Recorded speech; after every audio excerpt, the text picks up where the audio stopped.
How to fix Telegram this channel can't be displayed. In just a few easy steps.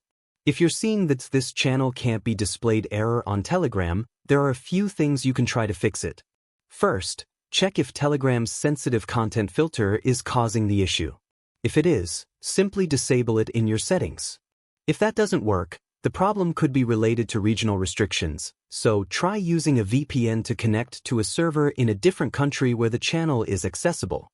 Another thing to check is whether the channel you're trying to access is still active or has been deleted or restricted by the admin.